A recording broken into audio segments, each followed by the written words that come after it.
अस्सलाम वालेकुम students. Previous lecture में हमने नॉर्मलाइजेशन स्टडी करते वक्त फर्स्ट नॉर्मल फॉर्म को स्टडी किया था और फर्स्ट नॉर्मल फॉर्म में हमने लर्न किया था कि एक रो में हर एट्रीब्यूट की सिंगल वैल्यू होनी चाहिए, मल्टीपल वैल्यूज नहीं होनी चाहिए। जहां भी रो और कॉलम इंटरसेक्ट करते हैं, एक सेल जो बन रहा है उस सेल में हमारे पास जो वैल्यूज हो वो सिंगल वैल्यूज हो, वो मल्टीपल वैल्यूज ना हो। मल्टीपल वैल्यूज को ख़त्म करने के लिए हमने रोज इस तरह डिफाइन की थी कि हमारे पास इनवाइस नंबर एक से ज़्यादा मरतबा अपीयर हो रहा है, कस्टमर नेम एक से ज़्यादा मरतबा अपीयर हो रहा है और बाकी इंफॉर्मेशन। और इस टेबल को देखते हुए हमने जो प्राइमरी की डिफाइन की थी इस टेबल में, वो हमारी प्राइमरी की थी इनवाइस नंबर और प्रोडक्ट कोड, ये दोनों को मिलाकर। कि जब हम इनवाइस नंबर और प्रोडक्ट कोड बोलें तो फिर हम हर इंफॉर्मेशन वहां से डिटरमिन कर सकते हैं। अगर इन दो सेल्स की, इन दो एट्रीब्यूट्स की वैल्यू हमें गिवन हो तो इसकी बुनियाद पर बाकी तमाम एट्रीब्यूट्स को हम डिटरमिन कर सकते हैं। दूसरे अल्फाज में बाकी तमाम एट्रीब्यूट्स जो कि नॉन की एट्रीब्यूट्स हैं, those are functionally dependent upon these two attributes, those are functionally dependent upon primary key. आज के लेक्चर में हम सेकेंड नॉर्मल फॉर्म देखेंगे। सेकेंड नॉर्मल फॉर्म क्या होती है, डेफिनेशन उसकी पहले चेक करें, और अगर आप डेफिनेशन को थोड़ा सा और से अंडरस्टैंड कर लें तो फिर सेकेंड नॉर्मल फॉर्म इस टेबल से बनाना आपके लिए बहुत इजी हो जाएगा। तो डेफिनेशन को स्टडी करें। डेफिनेशन है हमारे पास, a table is in second normal form if, बल्कि बाज़ जगह पर मैं इसको कहता हूं if and only if. A table is in second normal form if and only if it is in first normal form। Second normal form में तब होगी अगर वो पहले फर्स्ट नॉर्मल फॉर्म में है। अगर फर्स्ट नॉर्मल फॉर्म की कंडीशन को फुलफिल नहीं कर सकती तो सेकेंड हम बना ही नहीं सकते। तो फर्स्ट नॉर्मल फॉर्म की कंडीशन का फुलफिल होना कंपलसरी हो गया, फर्स्ट नॉर्मल फॉर्म लाजमी हो। उसके साथ साथ क्या बात हो, and it includes no partial dependencies, उस टेबल में कोई पार्शियल डिपेंडेंसी ना हो। What is partial dependency? Partial dependency है no attribute is dependent on only a portion of the primary key. कोई ऐसा एट्रीब्यूट ना हो जो प्राइमरी की के एक पोर्शन पर डिपेंड करता है। अब हमारे इस टेबल में, जो प्रीवियस टेबल था हमारा, इस टेबल में हमने कहा था प्राइमरी की हमारी कौन सी है, हमने कहा था प्राइमरी की है हमारी इनवॉइस नंबर और प्रोडक्ट कोड। यहां से मैं डिटरमिन चेक करता हूं कि कौन कौन से एट्रीब्यूट्स हैं जो इन दोनों वैल्यूज पर डिटरमिन कर रहे हैं और कौन से ऐसे एट्रीब्यूट्स हैं, नॉन की एट्रीब्यूट्स, जो इन दोनों की बजाय इसके किसी एक पार्ट पर डिपेंड कर रहे हैं। इजी तरीका ये है पेपर वर्क में कि आप प्राइमरी की को पहले कंप्लीट लिख लें। प्राइमरी की कंप्लीट मैंने लिखी इनवॉइस नंबर और प्रोडक्ट कोड। एक ये हो गया कि ये दोनों चीजें मिलकर प्राइमरी की जो है वो कौन कौन से एट्रीब्यूट को डिटरमिन करती है वो हमने चेक कर। फिर इनके पार्ट्स का, इसमें से सिर्फ इनवॉइस नंबर लिख लिया। या सिर्फ इनवॉइस नंबर अगर मैं बताऊं तो तब भी कोई एट्रीब्यूट्स ऐसे हैं जो डिटरमिन किए जा सकते हैं। या अगर मैं सिर्फ प्रोडक्ट कोड बताऊं तो क्या उससे भी कुछ एट्रीब्यूट्स ऐसे हैं जिनको डिटरमिन किया जा सकता है। इस टेबल में, जो गिवन टेबल है आपके सामने, इस टेबल में चेक करें। अभी इन दोनों की बजाय अलग अलग चेक करना शुरू करते हैं। अगर मैं इनवॉइस नंबर बताऊं तो क्या एग्जैक्ट मैं उसकी डेट बता सकता हूं कि वो इनवॉइस कौन सी डेट की थी? ऑफ कोर्स बताया जा सकता है। उसके लिए प्रोडक्ट का बताना जरूरी नहीं है। इनवॉइस नंबर और प्रोडक्ट रिकॉर्ड्स को यूनिकली आइडेंटिफाई तो कर रही हैं, लेकिन अगर मैं प्रोडक्ट कोड ना भी बताऊं, सिर्फ इनवॉइस नंबर बताऊं, तो मैं कम से कम डेट एग्जैक्ट बता सकता हूं कि वो इनवॉइस कौन सी डेट को बनी थी। तो हम कह सकते हैं डेट फंक्शनली डिपेंड कर रही है इनवॉइस पर, इनवॉइस नंबर पर। उसके लिए प्रोडक्ट कोड का होना जरूरी नहीं है। इसके अलावा कस्टमर कोड कि वो इनवॉइस किस कस्टमर के लिए थी, चेक करें। रिकॉर्ड में जो आपके सामने ये नजर आ रहा है 513 इनवॉइस नंबर किस कस्टमर के लिए है, उसका एड्रेस क्या है, उसका सेल नंबर क्या है, ये बातें भी हम डिटरमिन कर सकते हैं। तो डेट के अलावा कस्टमर कोड वो भी डिटरमिन किया जा सकता है, कस्टमर को भी डिटरमिन किया जा सकता है। मैं यहां शॉर्टली कस्टमर को सिर्फ इतना लिख देता हूं। कस्टमर को भी डिटरमिन किया जा सकता है, कस्टमर के एड्रेस को भी डिटरमिन किया जा सकता है,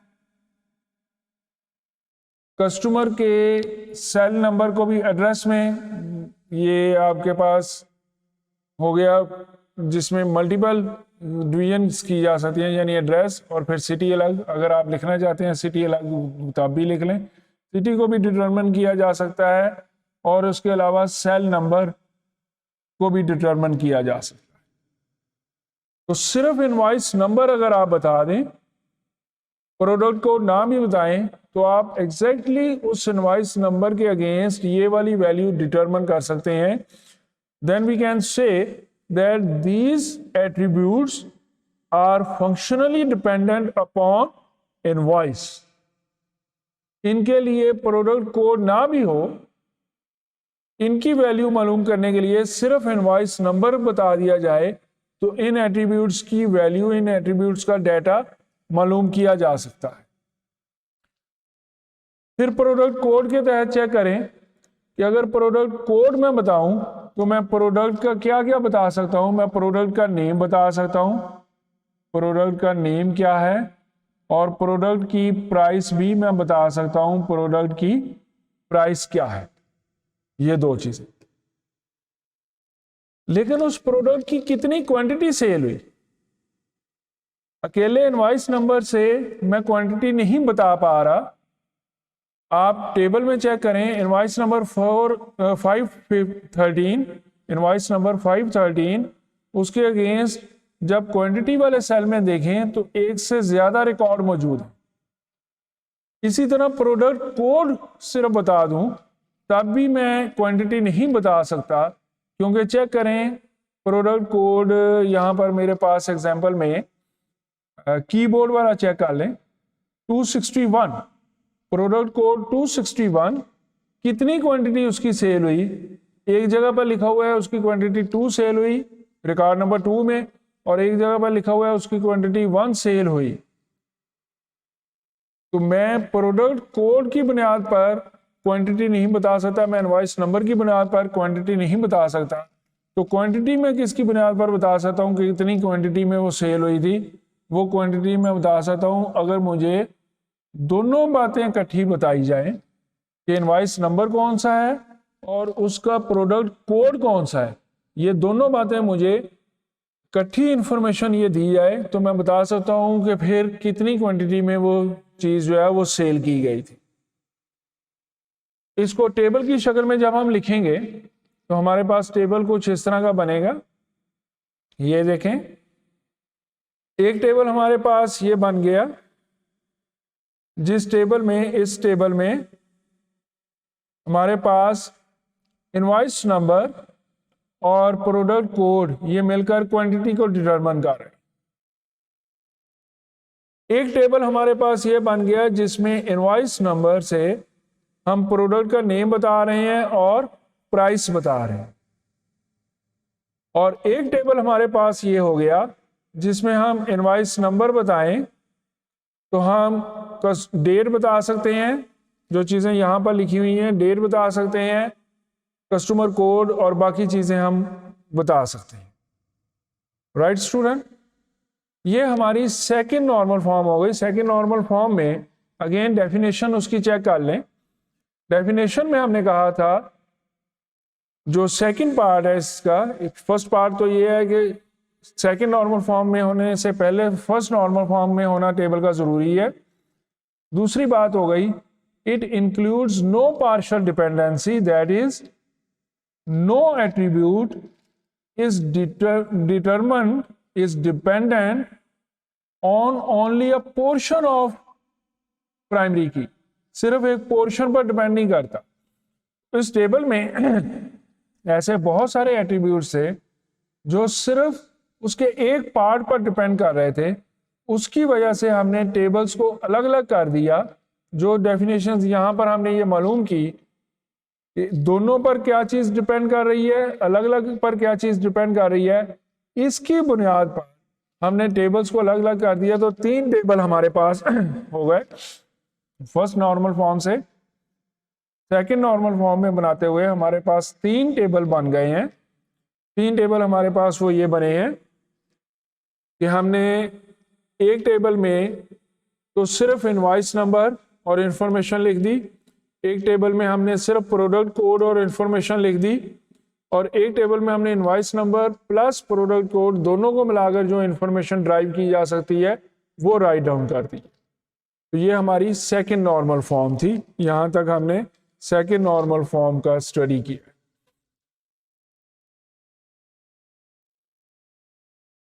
जी स्टूडेंट, सेकंड नॉर्मल फॉर्म के बाद हम थर्ड नॉर्मल फॉर्म की तरफ स्विच करना चाहते हैं। थर्ड नॉर्मल फॉर्म के लिए कुछ चीजें लर्न करते हैं। सेकंड नॉर्मल फॉर्म में हमने यहां तक टेबल को डिस्कस किया था। ये डेफिनेशंस के एतबार से है, लेकिन मैं इसमें एक चेंज और करता होता हूं। मैं प्राइस को दोनों टेबल्स में शामिल रखता हूं। प्राइस जो है वो मेरे पास प्रोडक्ट वाले टेबल में भी शामिल है कि प्रोडक्ट कोड बताएं तो प्रोडक्ट नेम और प्राइस बताएंगे, और प्राइस जो है वो मेरे पास इनवॉइस नंबर प्रोडक्ट कोड इस टेबल में, जिसमें प्राइमरी की ये 2 पर मुश्तमिल थी, इनवॉइस नंबर प्रोडक्ट कोड, और जो क्वांटिटी को डिटरमिन कर रहा था वहां भी प्राइस बताई।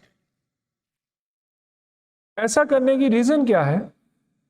उसकी बिहाइंड रीजन ये होती है कि हमने आज की डेट में एक प्रोडक्ट सेल की और उसकी प्राइस, ये पहली एग्जांपल ले लें, रिकॉर्ड पहला जो आपको नजर आ रहा है उसकी प्राइस हमारे पास है 6000। कौन सी प्रोडक्ट है? प्रोडक्ट कोड है 327। इस टेबल में प्रोडक्ट का नेम तो नहीं नजर आ रहा, लेकिन प्रोडक्ट का कोड क्या है वो 327 है। तो दूसरे टेबल में आकर ये वाला जो टेबल है यहां पर 327 के अगेंस्ट चेक करें। 327 क्या है? एक हार्ड डिस्क है और उसकी प्राइस 6000। यहां पर इस वक्त जो टेबल में प्राइस लिखी हुई है ये है कि किस प्राइस पर मैंने सेल करना है, और जो इस टेबल में मैं प्राइस लिख रहा हूं ये है कि प्रीवियस जितने भी बिल बने थे वहां मैंने आइटम कितनी प्राइस में सेल की थी। फॉर एग्जांपल आज की डेट में मैंने वो हार्ड डिस्क सेल की है 6000 की, लेकिन कल उसकी प्राइस चेंज हो जाती है, वो 6500 हो जाती है। तो पुराने बिल में जहां पर आइटम को हम सेल कर चुके हैं वहां पर तो हम 6000 ही लिखेंगे, लेकिन जहां पर प्रोडक्ट्स हैं वहां पर उसकी प्राइस अपडेट हो जाएगी कि नेक्स्ट टाइम इसको सेल करना है तो 6500 का सेल करना है। इसलिए ये प्राइस आपको 2 जगह पर नजर आ रही है। ओके, थर्ड नॉर्मल फॉर्म की तरफ आते हैं। थर्ड नॉर्मल फॉर्म से पहले एक definition, transitive dependency. What is transitive dependency? A transitive dependency is a condition in which a non की एट्रीब्यूट, ऐसा एट्रीब्यूट जो प्राइमरी की का हिस्सा नहीं है, A non-key attribute depends on another non-key attribute. अगर किसी टेबल में प्राइमरी की को छोड़कर बाकी जो एट्रीब्यूट्स हैं जिनको हम नॉन की एट्रीब्यूट्स कह रहे हैं, उसमें एक नॉन की एट्रीब्यूट दूसरे नॉन की एट्रीब्यूट पर डिपेंड कर रहा होगा, तो हम कहेंगे ये इस टेबल में ट्रांजिटिव डिपेंडेंसी एग्जिस्ट करती है। तो थर्ड नॉर्मल फॉर्म की डेफिनेशन है, a table is in third normal form if it is in second normal form, that is second normal form की conditions को fulfill कर रहा हो, and it contains no transitive dependency, और उस table में कोई transitive dependency भी नहीं होनी चाहिए। अब जो एग्जाम्पल हमने लास्ट टाइम बनाई थी, उस एग्जाम्पल के टेबल्स को दोबारा गौर से देखें। तो जो पहला टेबल है हमारा ये वाला, इसमें हमारे पास प्राइमरी की कौन सी बन रही है? इसमें हमारे पास प्राइमरी की इनवॉइस नंबर और प्रोडक्ट कोड, इन दो को मिलाकर हमारी प्राइमरी की बन रही है। इस टेबल में हमारी प्राइमरी की कंपोजिट प्राइमरी की है जो कि दो एट्रीब्यूट्स पर मुश्तमिल है और वो बाकी चीजों को डिटरमिन कर रहे हैं। फिर प्रोडक्ट वाला टेबल है हमारे पास। प्रोडक्ट वाले टेबल में हमारे पास प्राइमरी की ये वाली बन रही है, प्रोडक्ट कोड, ये हमारी प्राइमरी की है। प्रोडक्ट कोड यहां पर प्रोडक्ट कोड प्रोडक्ट का नेम भी डिटरमिन कर रही है और प्राइस को भी डिटरमिन कर रही है। जबकि थर्ड टेबल जो था हमारा, उसमें इनवॉइस नंबर हमारे पास, मैं यहां पे इसको राइट डाउन कर देता हूं,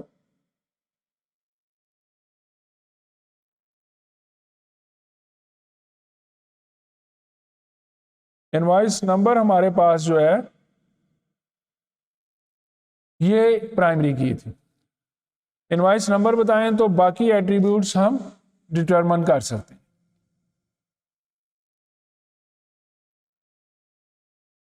प्रोडक्ट वाले टेबल में दो एट्रीब्यूट्स ऐसे हैं जो कि नॉन की हैं। इस टेबल में भी दो कॉलम ऐसे हैं जो नॉन की हैं। पहले इस कॉलम को स्टडी कर लें, इस टेबल को। जो नॉन की एट्रीब्यूट्स हैं जो प्राइमरी की का हिस्सा नहीं है, क्वांटिटी एंड प्राइस, तो ऐसा मुमकिन नहीं है कि मैं क्वांटिटी बताऊं तो मैं प्राइस डिटरमिन कर सकता हूं या प्राइस बताऊं तो quantity. Quantity does not depend upon price and price does not depend upon quantity. इसमें तो ट्रांजिटिव डिपेंडेंसी नहीं है, तो ये वाला टेबल हमारा थर्ड नॉर्मल फॉर्म में भी है। इसमें ट्रांजिटिव डिपेंडेंसी नहीं है, तो ये टेबल हमारा थर्ड नॉर्मल फॉर्म में भी एग्जिस्ट करता है। इस टेबल की बात करें, प्राइमरी की को छोड़कर बाकी दो एट्रीब्यूट आपको नजर आ रहे हैं। किसी हद तक आप कह सकते हैं कि प्राइस प्रोडक्ट कोड के बताने से प्राइस बताई जा सकती है, लेकिन ये कोई अच्छी प्रैक्टिस नहीं है कि मैं यहाँ पर इसको ट्रांजिटिव डिपेंडेंसी समझते हुए मजीद इस टेबल की डिवीजन करूं, इसके पार्ट्स अलग करूं, क्योंकि फिर प्राइमरी की सिर्फ मेरे पास रह जाएगी। प्राइमरी की डिपेंड कर रही है प्रोडक्ट नेम को, और फिर नेक्स्ट एक टेबल बनेगा जिसमें प्रोडक्ट नेम डिटरमिन कर रहा है प्राइस को। उसकी जरूरत नहीं है। इसको भी हम कह सकते हैं कि ये टेबल भी हमारा थर्ड नॉर्मल फॉर्म में एग्जिस्ट कर रहा है। लेकिन ये जो बॉटम पर टेबल आपको दिखाया गया है जिसकी प्राइमरी की इनवॉइस नंबर है, इसको अगर आप चेक करें तो कस्टमर का नेम, कस्टमर का एड्रेस, कस्टमर का cell number, these are dependent upon, functionally depends कर रहे हैं कस्टमर कोड पर। इस टेबल में प्राइमरी की तो थी हमारी इनवॉइस नंबर, लेकिन उसके बावजूद customer code determines customer address, city और सेल, इन बातों को डिटरमिन कर रहा है कस्टमर कोड। थर्ड टेबल में कस्टमर कोड जो कि प्राइमरी की का हिस्सा नहीं है, वो भी नॉन की एट्रीब्यूट है और वो कुछ और नॉन की एट्रीब्यूट्स को डिटरमिन कर रहा है। इसको हम कहेंगे ट्रांजिटिव डिपेंडेंसी है। इस टेबल में से अगर हम ट्रांजिटिव डिपेंडेंसी को खत्म कर दें तो फिर ये थर्ड नॉर्मल फॉर्म बन जाएगी। पहले दो टेबल हमारे वो ऑलरेडी, ये वाला टेबल और ये वाला टेबल, ये ऑलरेडी हमारे थर्ड नॉर्मल फॉर्म में है। सिर्फ बॉटम वाला टेबल जो हमें नजर आ रहा है ये हमारा थर्ड नॉर्मल फॉर्म में नहीं था। अगर हम इस टेबल में से ट्रांजिटिव डिपेंडेंसी को रिमूव कर दें तो ये टेबल भी हमारा थर्ड नॉर्मल फॉर्म में हो जाएगा। तो ट्रांजिटिव डिपेंडेंसी को रिमूव करने के लिए हम ये करेंगे, इसमें डिवीजन कर देंगे ये वाली।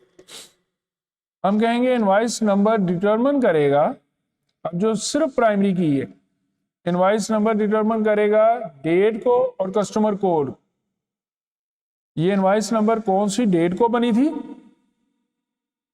किस कस्टमर के लिए बनाई गई थी, ये दो बातें वो बताए कस्टमर कोड के तहत।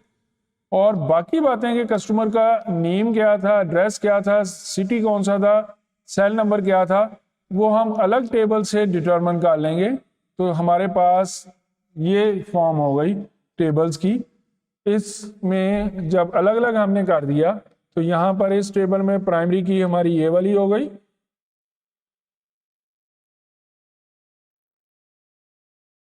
ये प्राइमरी की है,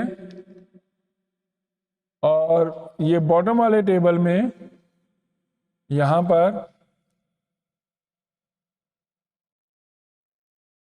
ये हमारी प्राइमरी की होगी कस्टमर कोड। तो हमने यहां पर टेबल्स को अलग अलग कर दिया। फर्दर भी कुछ चीजें होती हैं जो अभी इन एग्जाम्पल में कवर अप नहीं की गई। फॉर एग्जाम्पल जब हम प्रोडक्ट्स का जिक्र करते हैं कि प्रोडक्ट कोड, प्रोडक्ट का नेम क्या है, प्रोडक्ट की प्राइस क्या है, करंट प्राइस जिस पर हमने सेल करना है, हम यहाँ पर ये भी शो कर लेते हैं कि उसका करंट स्टॉक हमारे पास कितना मौजूद है, करंट क्वांटिटी हमारे पास कितनी मौजूद है, कि सेल करते वक्त हमें पता हो। जैसे आप किसी शॉप पर जाएं, ऑर्डर दें, तो वो आपको कह सकता है कि नहीं सर इतनी क्वांटिटी में मैं आपको प्रोवाइड नहीं कर सकता, मेरे पास ये अभी कंप्यूटर बता रहा है कम क्वांटिटी में मौजूद है।